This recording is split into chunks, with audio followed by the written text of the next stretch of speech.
زیادہ عرصے سے خدمت کر رہے ہیں سرکار کی، تو آئین سے بات کرتے ہیں۔ حاجی صاحب السلام علیکم۔ وعلیکم السلام جناب۔ سر کیسے ہیں؟ مہربانی جناب، اللہ پاک کی مہربانی جناب۔ دوستو میں حاجی صاحب کے پاس آیا ہوں۔ شاہ جی مجھے یہ بتائیے کہ یہ جو بیان کیا جاتا ہے واقعہ کہ بچوں کے ساتھ یہاں ان کے سر پہ توق پہنا دیے جاتے ہیں اور پھر وہ شادولہ کے چوہے ہو جاتے ہیں، اس میں کتنی حقیقت ہے؟ بسم اللہ الرحمن الرحیم۔ یہ سب جھوٹ ہے جی، یہ سب کچھ اللہ تعالیٰ دیتے ہیں جی، سمجھ آئی بات کی؟ یہاں کوئی توق شوق نہیں پیدا، یہ سب محکمہ اوقاف کے انڈر میں ہے جی۔ یہاں جو بھی بچہ ہوتا ہے وہ اللہ تعالیٰ کی مرضی سے ہوتا ہے، یہ نہیں کہا جاتا کہ یہاں چھوڑ کے چلے جاتے ہیں، یہاں یہ چھوڑ کے کوئی بچہ نہیں جاتا۔ ان کو منع کیا جاتا ہے سختی سے، اپنے بچے کو گھر لے کے جاؤ، یہ مانگنے والوں سے بچاؤ۔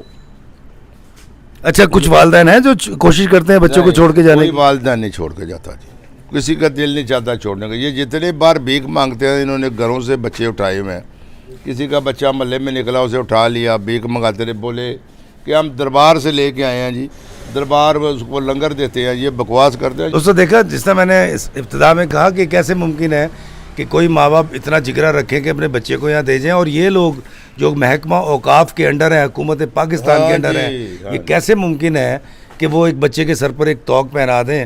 تو میں گزارش یہ کروں گا کہ سنی سنائی باتوں پر کان نہ دھرا کریں، اور اس طرح کی بزرگ ہستیاں، ان کے مجاہدے، انہوں نے اللہ کے بندوں کے لیے جو آسانیاں پیدا کی، جو لنگر جاری کیے، جو انسانوں کی آسودگی کے لیے اتنا وقت گزارا، تو اس کو فوکس کیا کرے۔ اور ویسے بھی جو احباب مجھ سے کہتے ہیں یا نیچے آ کر لکھتے ہیں کہ میں خدا نہ کرے کچھ الٹی سیدھی چیزوں کو پروموٹ کروں، ہرگز نہیں۔ میں جب بھی کسی دربار پر جاتا ہوں تو ان اللہ والے کی حیات مبارکہ کو پڑھ کے جاتا ہوں، چونکہ میں اس بزرگ ہستی کے مجاہدوں کو، مہربانیوں کو، قربانیوں کو جانتا ہوں، تو ایڈمائر کرنے کے لیے جاتا ہوں۔ یہ جو کچھ پیدا کیا اللہ تعالیٰ نے، ان کو بچیاں کا سر چھوٹا ہوا یا منہ چھوٹا ہوا، یہ اللہ تعالیٰ نے کیا ہے، کوئی آدمی نہیں کر سکتا۔ بالکل بھائی صاحب نے بالکل اللہ صحیح تعالیٰ کی مہربانی سے ہوتا ہے جو کچھ بھی ہوتا ہے۔ دیکھا دوستوں، میں نے کہا تھا، اور ہم تھوڑے سے جذباتی لوگ ہیں، جذباتی ہو جاتے ہیں، تو اس لیے تھوڑا سا سوچ لیا کریں۔ گجرات ایک شہر ہے، یہاں کے 50% سے زیادہ لوگ یورپ امریکہ میں ہوتے ہیں۔ یہ کیسے ممکن ہے کہ جس شہر سے تعلق رکھنے والے لوگ دنیا کی ترقی یافتہ ملکوں میں رہتے ہوں، وہاں ایک ایسا کبھی عمل ہو رہا ہو؟ تو اس طرح کی باتوں پر یقین مت کیا کریں جناب۔ ضلع ہے، یہ ضلع ہے، ڈسٹرکٹ ہے جناب، یہاں کوئی کام نہیں ہو سکتا ایسا۔